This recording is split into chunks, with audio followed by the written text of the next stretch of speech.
braves gens. Bonsoir. Et Bienvenue. J'ai pas pourquoi j'ai... appuyé dessus. C'était pas le but. Je préviens les personnes qui regarderont la rediff.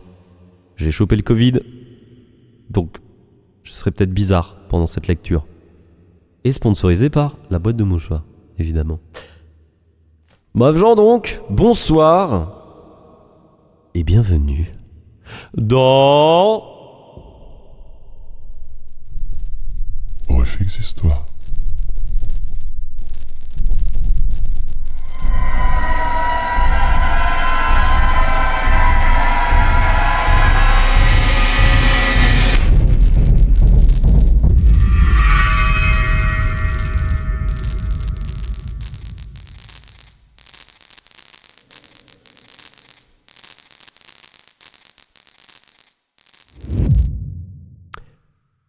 Et donc, ce soir, dans Horrifique Histoire, avant que je ne die pendant cette lecture, je vais vous lire L'ancêtre, une nouvelle de Auguste Derlet, basée sur des notes de H.P. Lovecraft, basée sur un roman de Klein.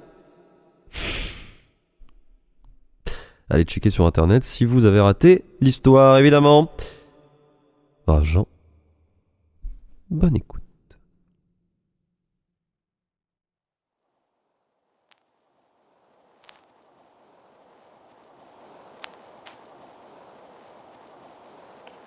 Chapitre 1.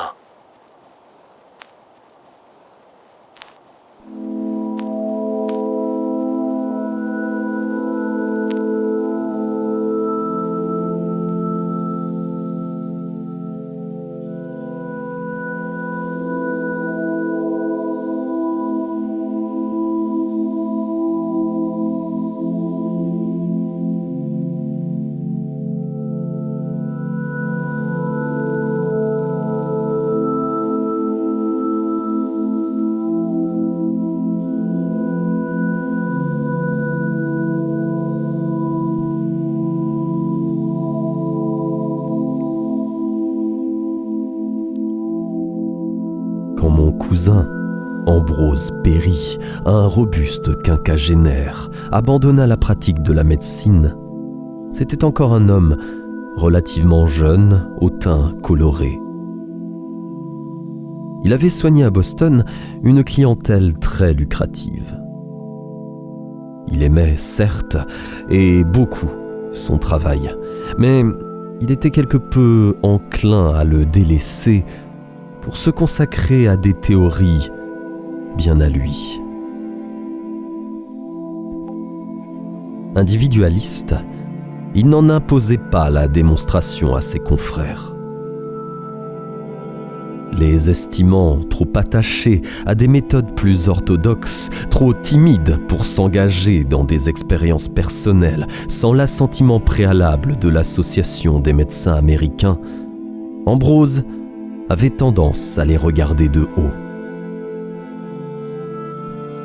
Cosmopolite dans toutes les acceptations du terme, il avait beaucoup étudié en Europe, à Vienne, à la Sorbonne, à Heidelberg, et voyagé un peu partout. Et, cependant, au sommet d'une brillante carrière, il alla s'enterrer avec la plus vive satisfaction dans un trou désert et quelque peu sauvage du Vermont.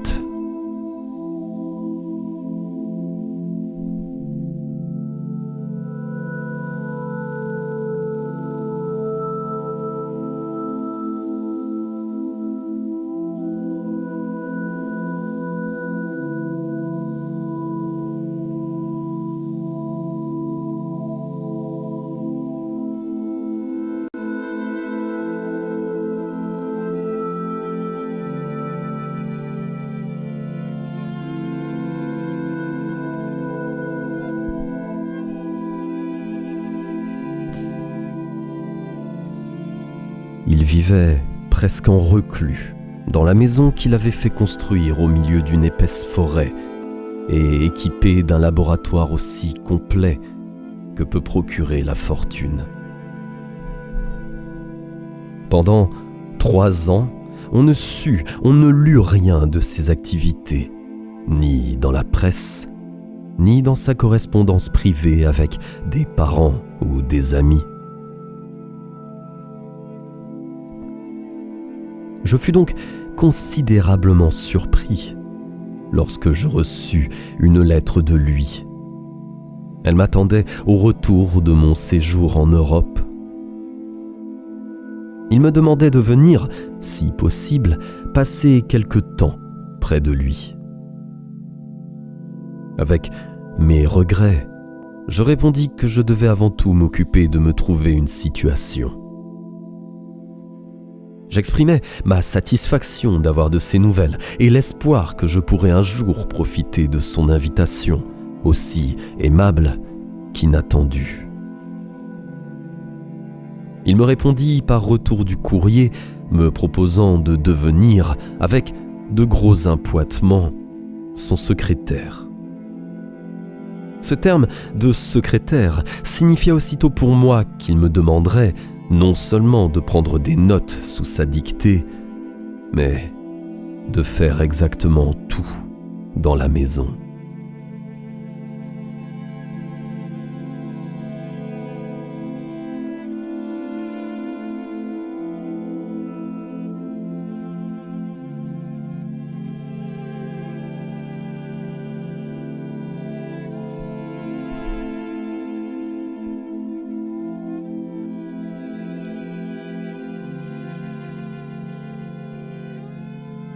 Attiré, peut-être, autant par la curiosité que par l'attrait d'appointements généreux, j'acceptais sur le champ, tant je craignais qu'il revînt sur sa décision.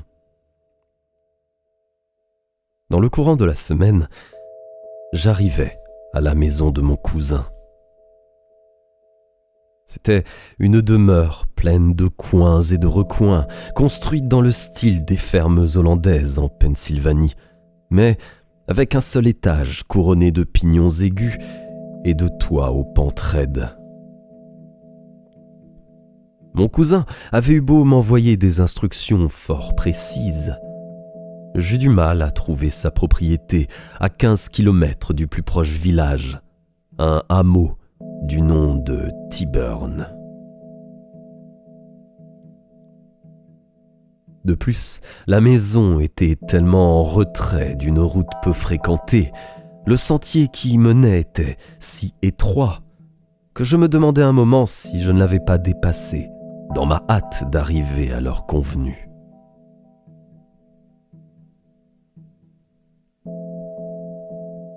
Un berger allemand, des plus éveillés, gardait les lieux.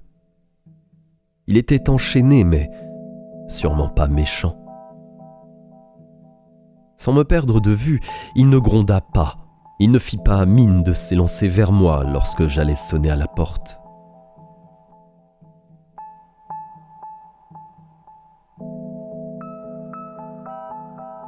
Je fus littéralement choqué en revoyant mon cousin. Il était mince, émacié.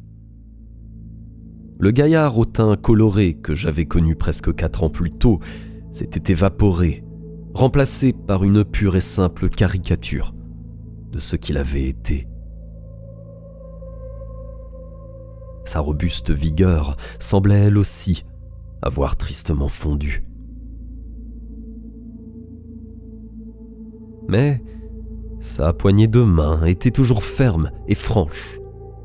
Son regard perçant.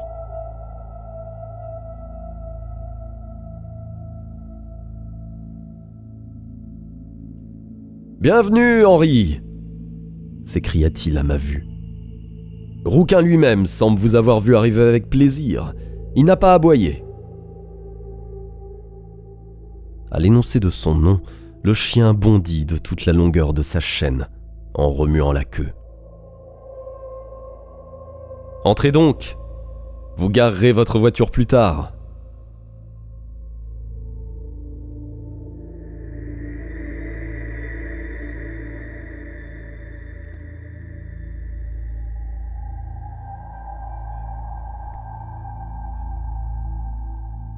j'obéis.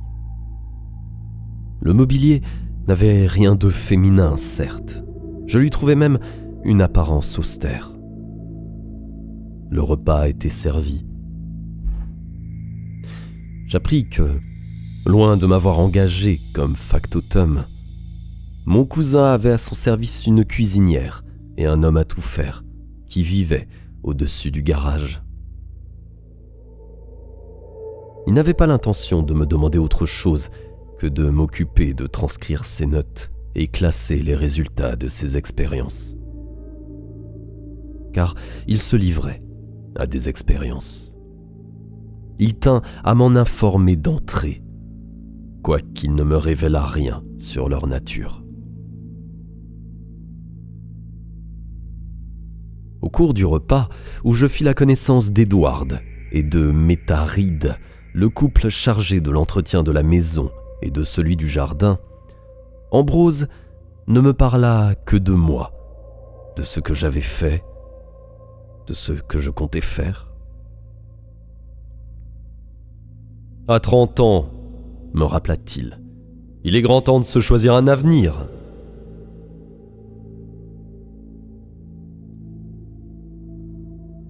C'est tout à fait par hasard, lorsque j'en vins à prononcer leur nom, qu'il me demanda des nouvelles des autres membres de la famille. Comme toujours, extrêmement dispersés.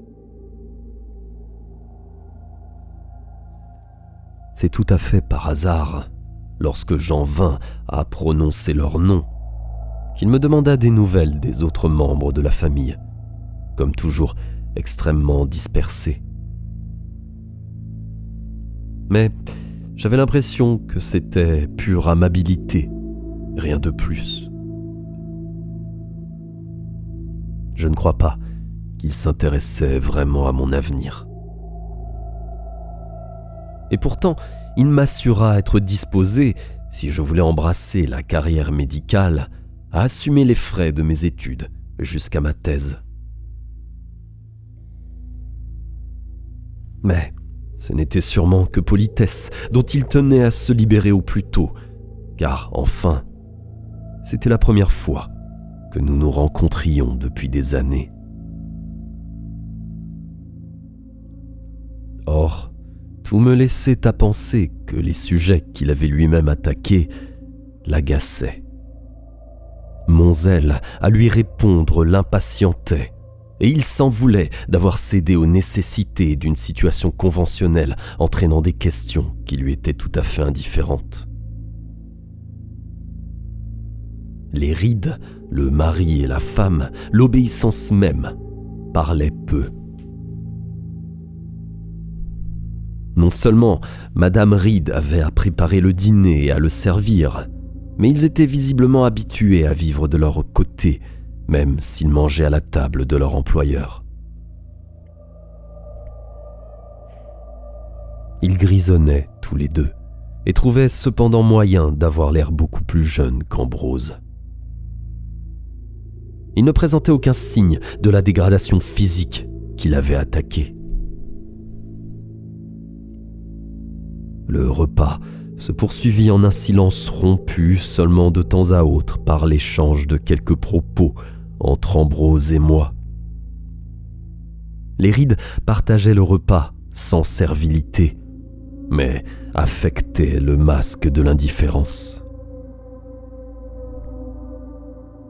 2 ou 3 fois, je remarquai cependant que, à certaines paroles de mon cousin, ils échangèrent des regards incisifs et rapides. Mais c'était tout.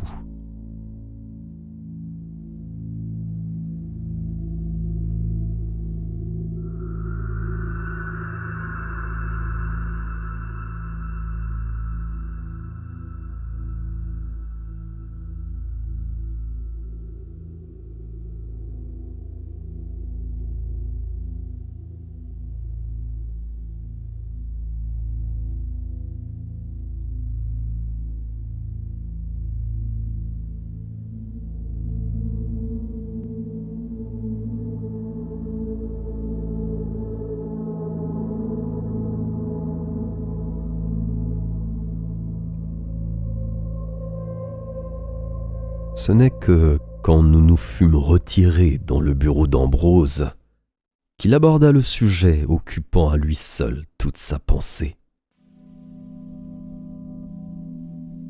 Ce bureau communiquait avec le laboratoire, 6 sur l'arrière de la maison. L'ensemble cuisine-salle à manger occupait le centre, et les chambres à coucher, curieuse disposition, se trouvaient du côté de la façade.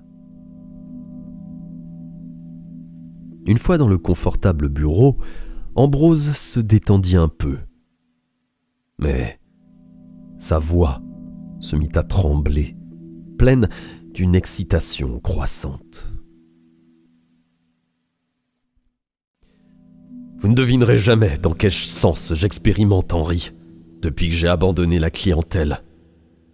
Et je m'étonne de mon imprudence à vous en parler. Je ne le ferais pas si je n'avais besoin de quelqu'un pour m'aider. Mais maintenant que je suis sur le chemin de la réussite, je dois penser à la postérité. J'ai fait, en bref, des tentatives couronnées de succès pour reconquérir sur l'oubli le cours de mon passé. Étant descendu jusqu'aux coins et recoins les plus infimes de ma mémoire, rien que ma mémoire à moi, je suis maintenant convaincu que, par les mêmes méthodes, je peux étendre ce processus à ma mémoire ancestrale et recréer les démarches de l'hérédité. Je vois à votre expression que vous ne me croyez pas. Au contraire, je suis confondu par les perspectives que vous ouvrez, répondis-je, tout à fait sincère. Mais je n'ajoutais pas que, en même temps, je me sentis traversé par je ne sais quel affreux pressentiment. Ah, très bien, très bien. Entre nous, je crois que j'ai vivement contrarié les rides. Ils n'apprécient pas les moyens que je dois utiliser pour me mettre en état d'explorer constamment le passé. Ils considèrent toute expérimentation sur la créature humaine comme fondamentalement païenne et piétinant les plates-bandes interdites au public. J'eus la tentation de lui demander des éclaircissements sur les dits moyens. Puis je pensais qu'il y viendrait de lui-même, quand il le jugerait bon. Sinon, il ne répondrait à aucune question. Il y arriva d'ailleurs aussitôt. J'ai découvert qu'un amalgame de drogue et de musique, mis en œuvre au moment où le corps est en état de quasi-inanition, vous place dans l'état mental nécessaire pour rappeler à soi le passé. Les facultés sont exaltées jusqu'à un tel niveau que la mémoire est reconquise. Je peux vous révéler, Henri, que j'ai atteint les résultats les plus étranges, les plus remarquables. Je suis remonté jusqu'à des souvenirs prénatals, si incroyables que cela puisse paraître.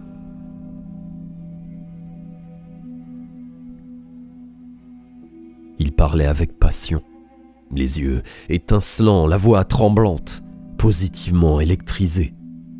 Et les drogues n'y étaient pour rien. Il pensait déjà à ses recherches alors qu'il pratiquait encore la médecine. Il avait mis au service de son ambition des ressources considérables, et il semblait être arrivé à quelque chose. C'est tout ce que j'étais prêt à admettre, quoique avec la plus extrême prudence. En effet, c'étaient ces expériences qui avaient miné son état physique, les drogues et la malnutrition qui l'avaient fait fondre. Il s'était sous-alimenté avec tant d'applications et si souvent que non seulement il avait perdu ses kilos en excès, mais qu'il avait, au péril de sa santé, maigri au-delà de toute raison. En l'écoutant parler, je ne pus m'empêcher de constater qu'il était la proie fanatique d'une idée fixe. Aucune de mes objections ne pourrait le toucher, ni le faire dévier de la route qu'il s'était tracée. Il avançait, les yeux fixés vers un but fantastique, et il ne permettrait à rien, ni à personne, de l'en détourner. Vous transcrirez les notes que je prends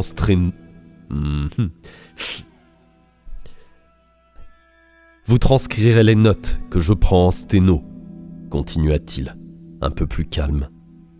Bien sûr, je les ai conservées. Certaines ont été rédigées en état de transe, comme si j'étais possédé par quelque esprit qui m'aurait guidé la main. C'est absurde, évidemment. Ces notes sont classées chronologiquement, en remontant le temps jusqu'à celui qui a précédé la date de ma naissance. Je suis occupé maintenant à explorer ma mémoire ancestrale. Vous verrez où j'en suis arrivé quand vous aurez eu le temps d'examiner et de transcrire quelques données que j'ai couchées par écrit. Là-dessus, mon cousin parla d'autre chose, s'excusa bientôt et disparut dans son laboratoire.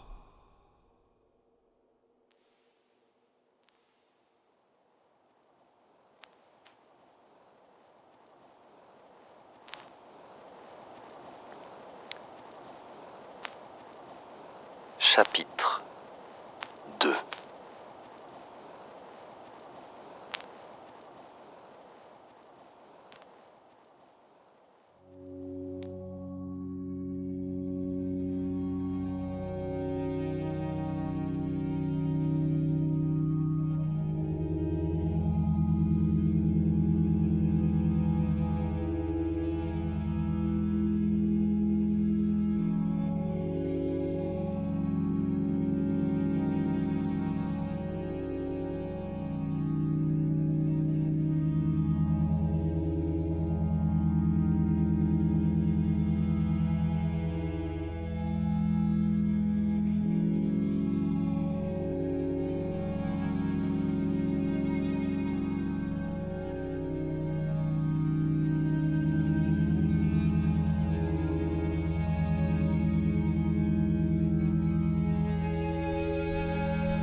Il me fallut une bonne quinzaine de jours pour assimiler les notes d'Ambrose et les recopier à la machine. Elles allaient beaucoup plus loin qu'il me l'avait laissé entendre, et elles apportaient avec elles des révélations inquiétantes. J'avais toujours considéré Ambrose comme un exalté, mais j'étais persuadé maintenant qu'il y avait une bonne dose de déraison dans son entreprise. Rien ne justifiait son acharnement à atteindre le but.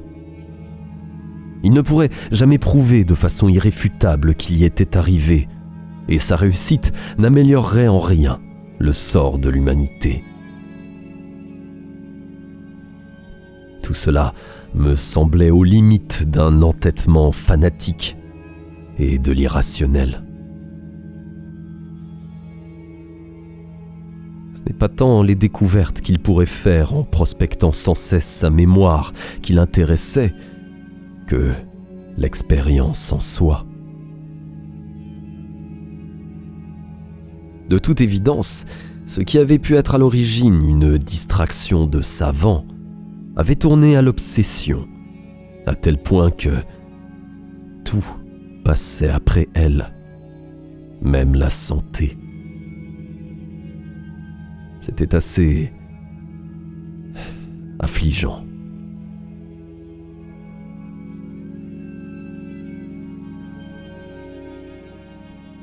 Mais il me fallait bien admettre que le contenu des notes était parfois tout à fait stupéfiant. Il était absolument certain que mon cousin avait trouvé quelque moyen de puiser dans le cours de sa mémoire. Il avait établi, sans discussion possible, que tout ce qui arrive à un être humain est enregistré dans un compartiment de son cerveau. Il suffisait de retrouver le chemin de cet entrepôt de la mémoire pour ramener les souvenirs au jour de la conscience. Avec l'aide des drogues et de la musique, il était remonté si haut dans son passé que l'ensemble de ses notes dressait de lui une biographie complète et précise. Elle n'était ni altérée, ni encombrée de tous les faux-semblants, ces songes de désirs satisfaits, ces autosatisfactions qu'on accorde à son moi pour le consoler des réalités décevantes de l'existence.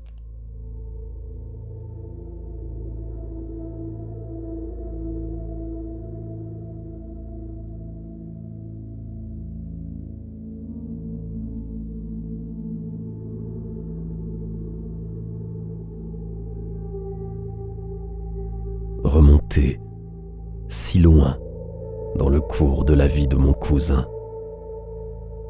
C'était indéniablement fascinant. Dans les années plus proches de nous, les notes faisaient état de gens que nous avions connus tous les deux. Mais bientôt, les 20 ans qui nous séparaient ne tardaient pas à devenir évidents. Sa mémoire concernait alors des gens dont j'ignorais jusqu'au nom et des événements à quoi je n'avais pas été mêlé, même indirectement. Les notes étaient particulièrement significatives en ce qu'elles faisaient apparaître les pensées dominantes de mon cousin pendant sa jeunesse et son adolescence, les thèmes qui n'avaient jamais été absents de sa pensée.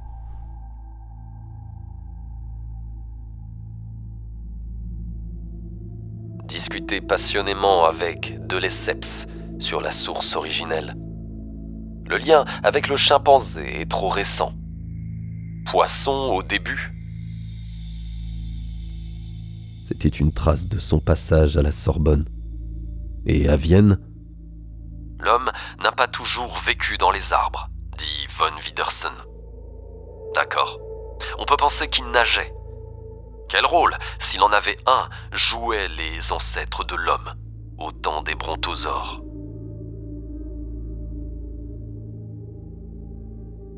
Certaines de ces notes, beaucoup plus détaillées, étaient parsemées de détails prosaïques. Elles mêlaient à des souvenirs de soirées dans le monde, des amourettes, un duel d'adolescents, des différends avec ses parents, tout ce qu'il peut y avoir de banal dans la vie d'un homme. Mais la pensée déterminante de mon cousin ne l'avait jamais quitté, et cela depuis bien longtemps. Ses premières années en témoignaient déjà. À l'âge de 9 ans, il avait demandé à notre grand-père de lui expliquer l'arbre généalogique de la famille et ce qu'on y trouvait avant l'établissement de l'état civil.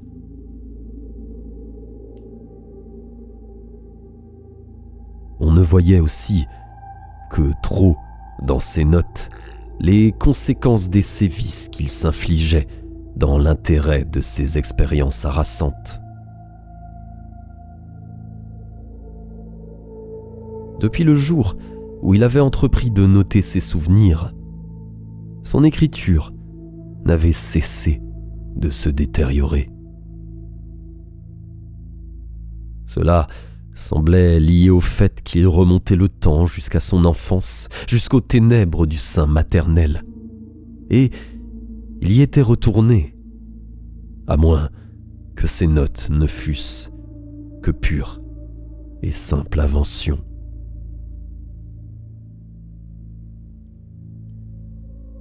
Cette modification dans l'écriture suivait la marche de la courbe du temps.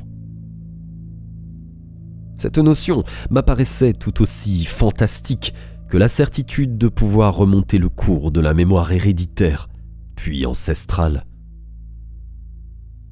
Pour mon cousin, elles impliquaient toutes deux la mémoire de générations d'ascendants, tels que gènes et chromosomes se la transmettaient depuis les origines.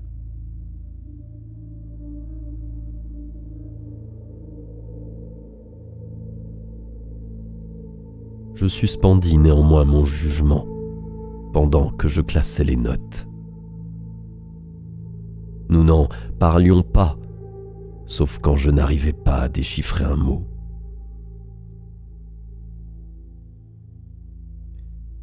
À la relecture, lorsqu'enfin elle fut terminée, je trouvais la transcription convaincante, impressionnante aussi.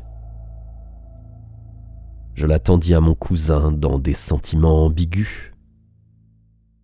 Je n'y croyais pas tout à fait. Il demanda : « Êtes-vous convaincu ? » J'admis.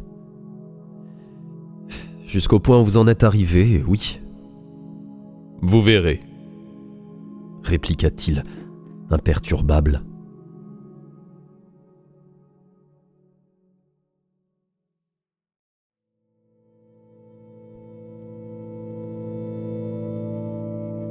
J'entrepris de lui faire des remontrances sur la contention forcenée avec laquelle il poursuivait son fantasme.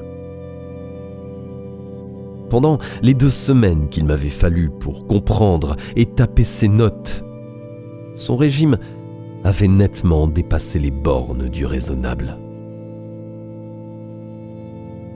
Il avait pris si peu de nourriture et si peu dormi qu'il était devenu encore plus maigre, si possible, plus squelettique qu'au jour de mon arrivée. De longues heures, sans en sortir, il était resté cloîtré dans son laboratoire. En vérité, pendant cette quinzaine, nous ne fûmes souvent que 3 à table. Les mains d'Ambrose montraient une propension au tremblement. Sa bouche semblait atteinte d'une légère paralysie. Ses yeux brillaient au feu de sa monomanie. Il n'y avait à ses yeux plus rien d'autre au monde.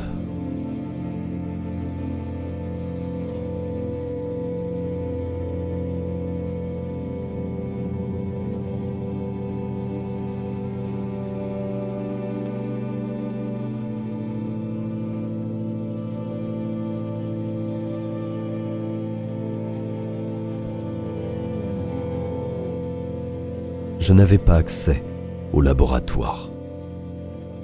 Mon cousin n'aurait pas été ennemi de me le faire visiter, mais il avait besoin de la solitude la plus totale lorsqu'il se livrait à ses expériences. Il n'avait pas non plus l'intention de noter avec précision les drogues dont il se servait. J'ai de bonnes raisons de croire que la cannabis indica ou chanvre indien était un des instruments des tortures qu'il s'infligeait à la poursuite d'une chimère démente. Il cherchait le jour, la nuit, sans trêve. Je le voyais de moins en moins.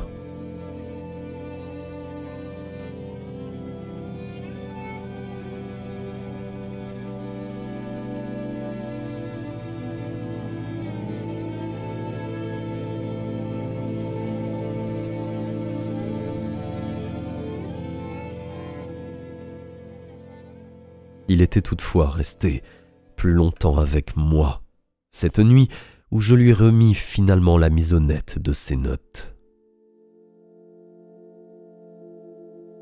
Il relut chaque page avec moi, effectua des petites corrections, des additions, et, en général, améliora le récit tel que je l'avais transcrit. Il était évident qu'une nouvelle frappe serait nécessaire. Mais à quoi bon si je ne devais pas l'aider dans le cours réel de ses expériences ?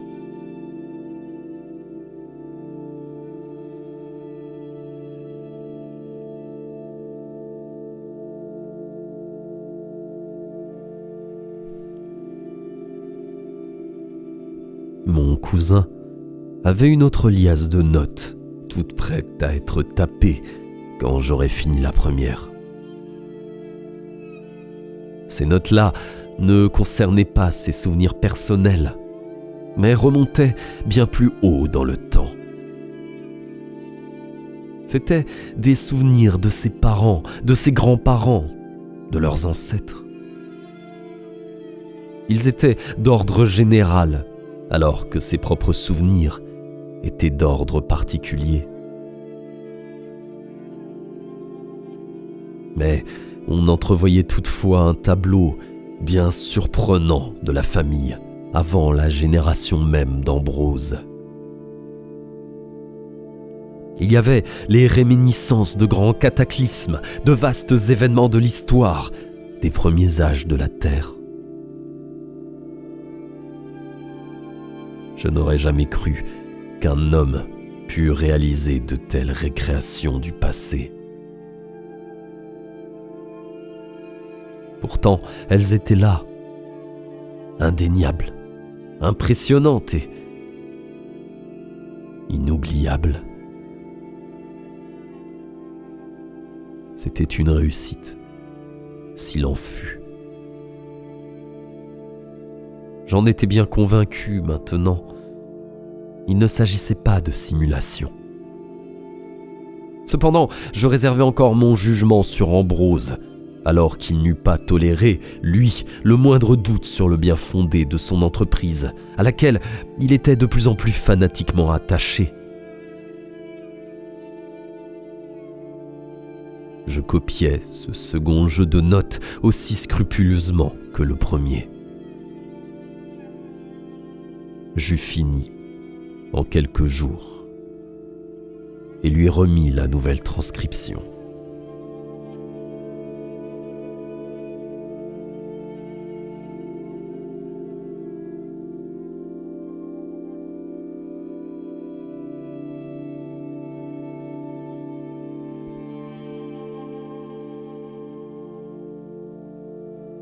Pas la peine de douter de moi, Henri, dit-il avec un sourire de mauvais augure. Je le vois dans vos yeux. Qu'aurais-je à gagner à faire preuve d'imagination ? Je ne suis pas homme à me mentir à moi-même. Je n'ai pas la qualité pour en juger, Ambrose. Peut-être même pas pour croire ou ne pas croire. C'est assez bien dit, m'accorda mon cousin. Je le pressais de m'instruire de ce que j'allais avoir à faire. Mais il me suggéra d'attendre qu'il ait besoin de moi. Cela me donnerait le temps d'explorer les bois ou de vagabonder dans la campagne. Ces projets ne se réalisèrent pas, car d'autres événements survinrent.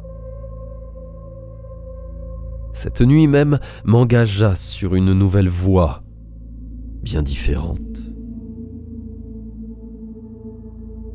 J'en avais fini avec le recopiage fastidieux de notes de moins en moins lisibles.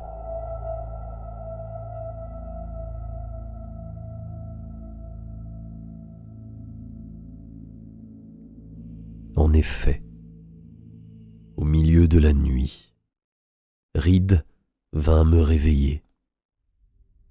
Ambrose désirait que je le rejoigne au laboratoire.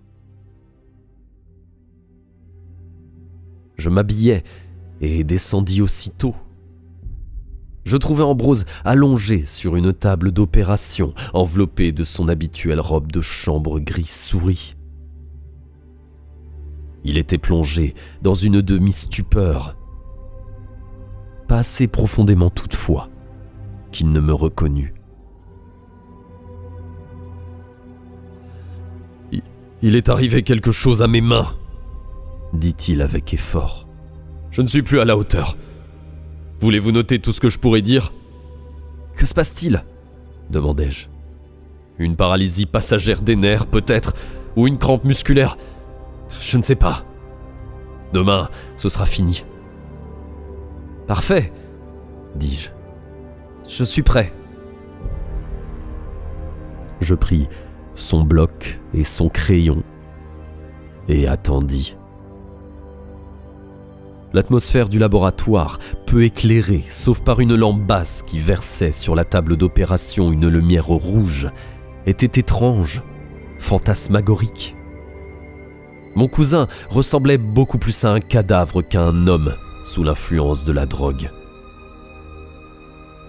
De plus, un électrophone jouait dans un coin. La chambre baignait dans les notes basses et discordantes du Sacre du printemps de Stravinsky. Allongé, immobile, mon cousin, enfoui dans le sommeil profond de la drogue, resta d'abord silencieux. J'aurais en vain essayé de le réveiller. Il s'écoula peut-être 1 heure. Puis il se mit à parler, en mots tellement décousus que j'arrivais à peine à les comprendre. Il dit « Forêt engloutie dans la terre, colosses qui se battent, se déchirent. Fuyez, fuyez !» Un peu plus tard, de nouveaux arbres ont remplacé les anciens. Empreinte de 3 mètres de large. Nous vivons dans une caverne froide, humide. Feu. Je notais tout ce qu'il disait, dans la mesure où je comprenais ses marmonnements. Il semblait, c'est à peine croyable, rêver de l'ère des sauriens. Il évoquait d'énormes bêtes qui erraient à la surface de la terre, se battaient et se déchiquetaient, écrasant les forêts comme de l'herbe, chassant et dévorant les hommes, hôtes des cavernes et des trous sous la surface de la terre. Mais l'effort qu'il faisait pour se retrouver si loin dans le passé soumettait Ambrose à une tension singulière. Quand, enfin, il reprit conscience, il frissonna.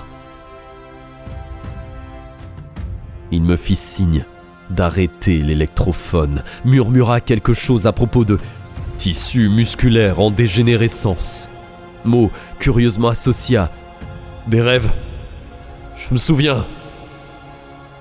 Puis, il annonça qu'il allait se reposer un peu avant de continuer ses expériences.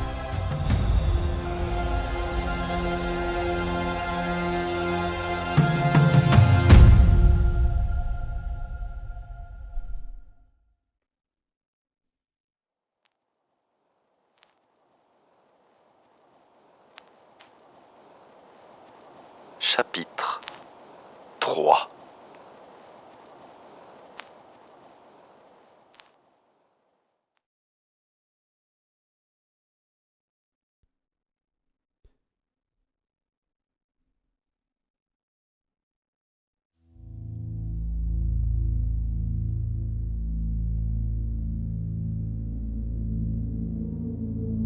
Si seulement mon cousin avait pu être persuadé de se laisser soigner. Il n'aurait pas connu le sort qui attend tout mortel lorsqu'il tente de franchir des frontières interdites à l'homme. Mais il prenait de haut toutes mes suggestions et me répondait que c'était lui, le docteur, pas moi. J'objectais que, comme tous les docteurs, il prenait plus soin des autres que de lui-même. Mais tout cela tombait dans l'oreille d'un sourd. Et pourtant, je ne prévoyais guère alors ce qui allait arriver. Comment l'aurais-je pu ? Cependant, la vague allusion d'Ambrose à la dégénérescence des tissus musculaires aurait dû m'éclairer sur les terribles dangers qu'ils couraient en s'adonnant aux drogues qui en avaient fait leur victime.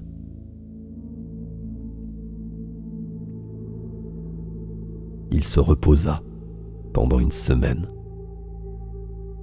Puis, il reprit le cours de ses expériences, et bientôt, je recommençai à taper des notes, plus que jamais difficiles à déchiffrer.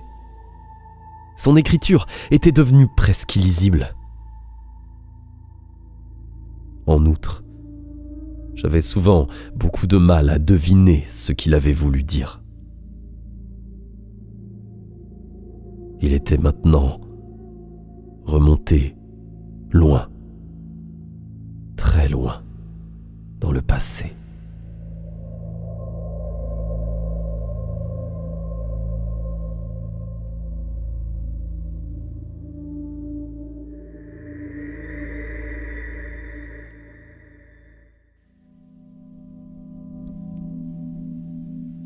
Je me berçais d'une hypothèse, à la réflexion très vraisemblable.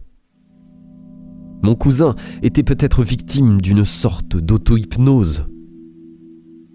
Loin de vivre réellement les souvenirs dont il faisait la chronique, il pouvait les extraire inconsciemment de certaines lectures où il avait pu trouver les aspects les plus frappants de la vie des habitants des cavernes et des forêts. Mais je n'avais aucun moyen de vérifier. D'ailleurs, plusieurs faits dans ces récits insolites ne pouvaient pas découler de lecture. Je vis Ambrose de moins en moins, mais il me fallait bien constater chaque fois qu'il s'était dangereusement adonné aux drogues et à la malnutrition. Son état squelettique se compliquait de certains signes de dégénérescence des plus répugnants. Il avait tendance à baver sur ses aliments. Sa façon de se tenir à table devint si répugnante que Madame Reed s'en absenta plusieurs fois, d'une façon très marquée. Mais comme il avait horreur de quitter son laboratoire, nous n'étions pas souvent plus que 3 au repas.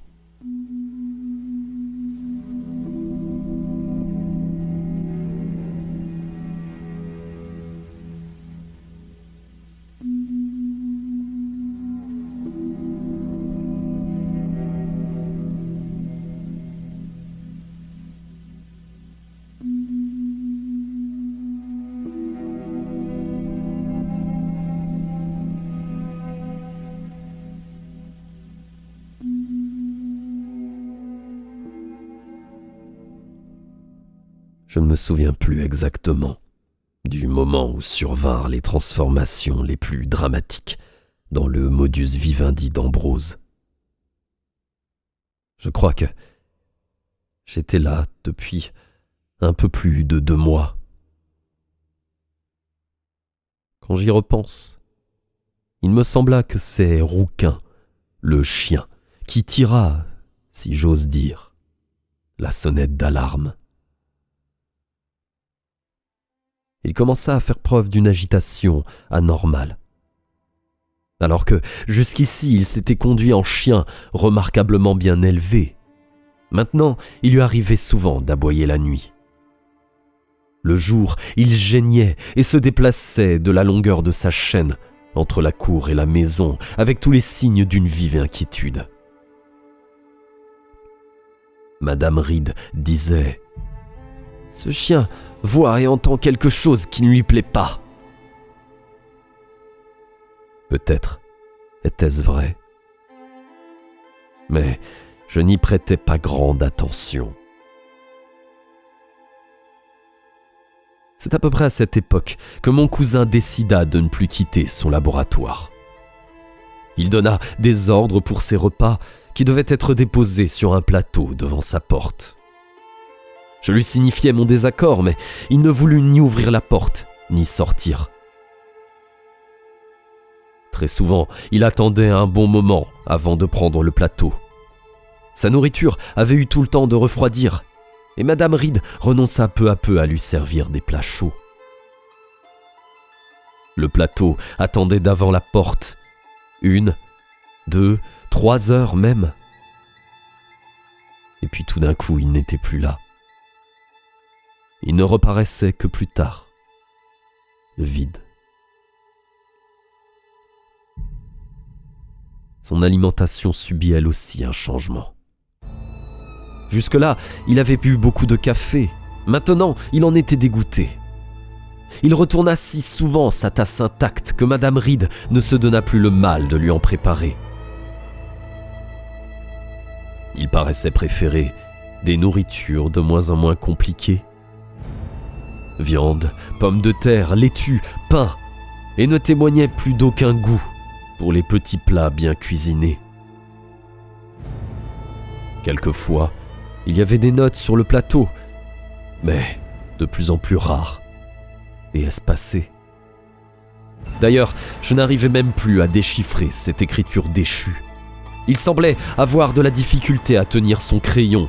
Ses lignes désordonnées étaient gribouillées dans tous les sens, en grosses lettres.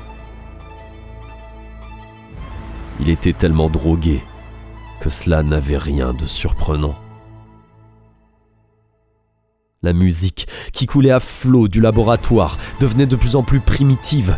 Des chants polynésiens, d'indiens primitifs et autres folklores du même style. Il ne jouait plus autre chose. C'étaient des sons d'une inquiétante étrangeté. Ce qui était pénible, même si on avait trouvé ces disques intéressants à la première audition, c'est qu'il les reprenait, et les reprenait sans cesse. Cette musique persista, affreusement monotone, plus d'une semaine. Mais, une nuit, le phonographe, après avoir donné des signes de fatigue, dut se détraquer, car il s'arrêta tout à fait. Nous ne l'entendîmes plus jamais par la suite. C'est à peu près à cette époque que les notes cessèrent d'apparaître. Mais il y eut 2 faits nouveaux. Rouquin, le chien, éclatait en aboiements frénétiques la nuit, à intervalles réguliers, comme si un intrus avait pénétré dans la propriété. Je me levai 1 ou 2 fois et crus entrevoir un énorme animal d'une taille inquiétante qui disparaissait dans les bois. Mais cela n'eut pas de suite. À peine étais-je sorti qu'il avait disparu. D'ailleurs, pour sauvage que soit ce canton du Vermont, ce n'est pas un pays fréquenté par les ours, et on ne court pas le risque de rencontrer dans la forêt quelque chose de plus grand qu'un cerf. L'autre événement était plus inquiétant.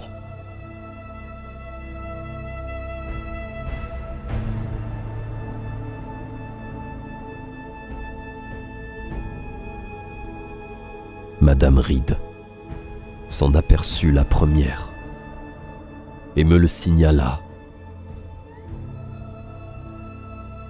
Une pénétrante odeur, d'origine nettement animale, répugnante au dernier degré, semblait émaner du laboratoire. Mon cousin y aurait-il introduit cet animal en le faisant entrer par la porte de derrière, celle qui donnait sur les bois? C'était toujours une possibilité. Mais, à la vérité, je ne connaissais aucun animal qui pût dégager une si puissante puanteur fauve. Tous mes efforts pour interroger Ambrose à travers la porte restèrent vains. Les Reed menacèrent de partir, incapables d'assurer leur travail dans une telle pestilence. Mais cela ne modifia en rien son attitude.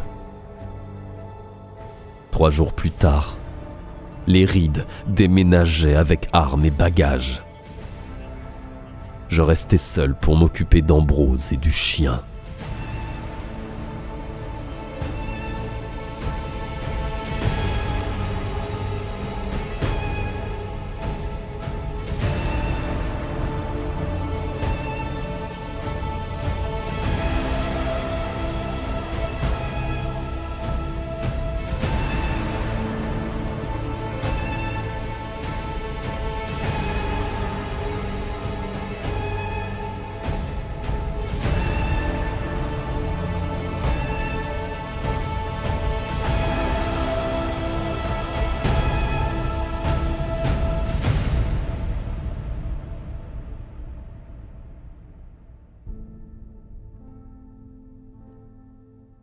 j'allais ressentir une telle secousse que l'enchaînement précis des événements n'est plus très clair dans ma mémoire. Je sais que j'étais décidé à tout prix à entrer en contact avec mon cousin, quoi qu'il ne tînt aucun compte de mes arguments. J'allégeais mes corvées dans la mesure du possible en lâchant le chien ce matin-là et en le laissant vagabonder. Je n'essayais même pas de suppléer les rides. Je passais tout mon temps à rôder autour de la porte du laboratoire. J'avais renoncé depuis longtemps à voir de l'extérieur. Les fenêtres, longs rectangles situés juste au-dessous des toits, et l'imposte de la porte était aveuglé, de façon à interdire tout regard sur ce qui se passait à l'intérieur.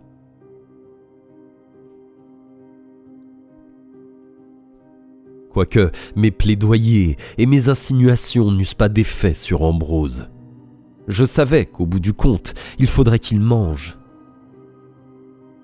Si je le privais de nourriture, il finirait bien par être obligé de sortir du laboratoire. Donc, pendant une journée, je ne mis pas d'aliments devant sa porte. Mais il n'apparut pas.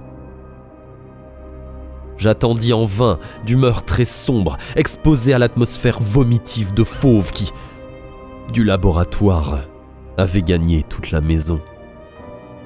Je continuais à monter devant la porte, une garde obstinée, luttant contre le sommeil, ce qui n'était pas difficile car, dans le calme de la nuit, je percevais des mouvements particulièrement inquiétants à l'intérieur du laboratoire, comme si quelques grandes créatures se traînaient douloureusement. Ces bruits s'associaient à une sorte de miaulement guttural. On aurait dit qu'un animal muet s'efforçait de parler.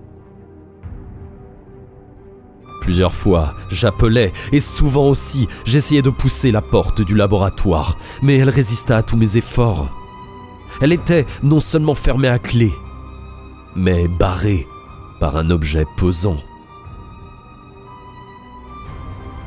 Puisque, privé de toute nourriture, mon cousin ne se montrait pas, je décidai de m'attaquer le matin à la porte extérieure du laboratoire.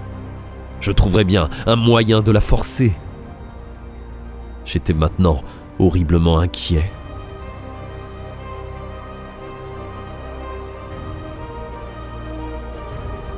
Mais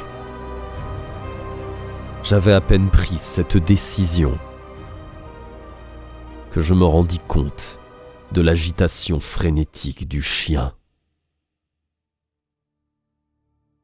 Cette fois, libéré de sa chaîne, il courut à toute vitesse le long de la maison, s'enfonça dans les bois, et très peu après, j'entendis des grognements et des grondements furieux.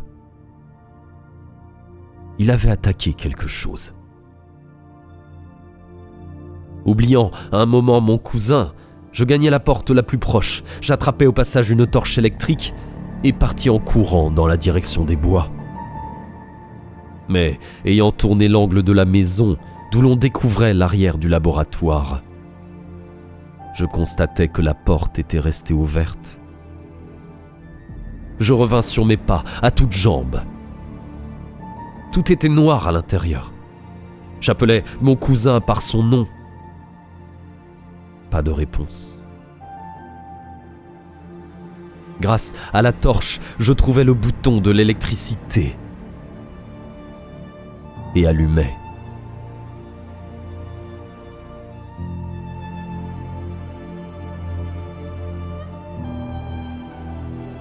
Ce que je découvris me pétrifia de stupeur.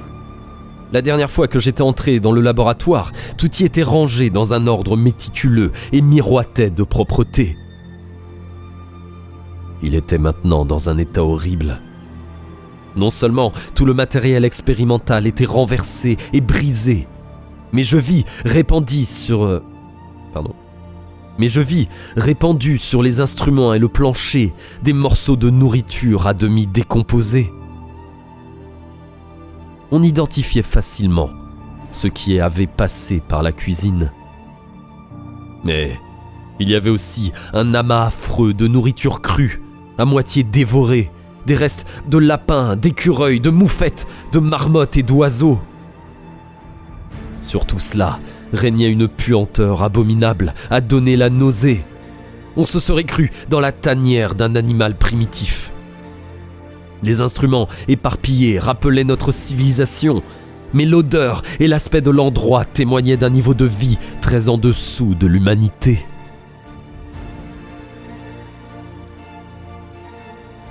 Il n'y avait pas de trace de mon cousin Ambrose. Je me souvins du gros animal que j'avais entrevu dans les bois. Et une première pensée me vint à l'esprit. D'une façon ou d'une autre, la bête avait pénétré dans le laboratoire et s'était sauvée, poursuivie par le chien et emportant Ambrose.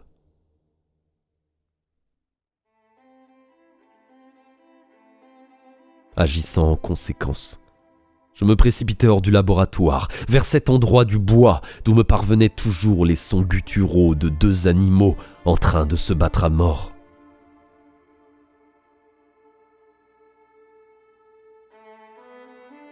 Le combat venait de finir quand j'arrivai à toutes jambes. Rouquin recula, pantelant. Et ma lumière tomba sur ce qu'il avait tué.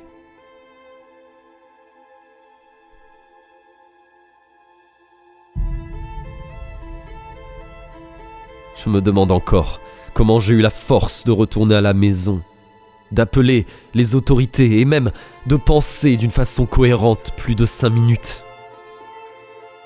Car pendant ce moment catastrophique, je compris tout ce qui était arrivé. Je sus contre quoi le chien avait aboyé si furieusement dans la nuit, quand la chose était sortie en quête de nourriture. Je compris l'origine de cette affreuse puanteur animale. Et je compris que ce qui était arrivé à mon cousin était inévitable. Car la chose qui gisait sous les crocs sanglants de Rouquin était une caricature infernale et sous-humaine, avec d'horribles malfaçons de la face et du corps, exhalant une odeur envahissante de charnier et de fauve. Autour de cette chose pendait en lambeaux la robe de chambre gris souris de mon cousin. Et au poignet, je vis son bracelet montre. Par quelque loi inconnue et primitive de la nature, en renvoyant sa mémoire jusqu'à cette ère préhumaine dans le passé héréditaire de l'homme, Ambrose avait été pris au piège dans ce stade de l'évolution, et son corps avait rétrogradé au niveau de l'existence telle qu'elle était alors sur la Terre. Il avait été chercher la nuit de la nourriture dans les bois, affolant le chien déjà sur ses gardes, et c'est par ma main qu'Ambrose avait connu cette fin horrible. Oui, c'est moi qui avais ôté sa chaîne à Rouquin, et par ma faute, Ambrose avait péri sous les crocs de son propre chien.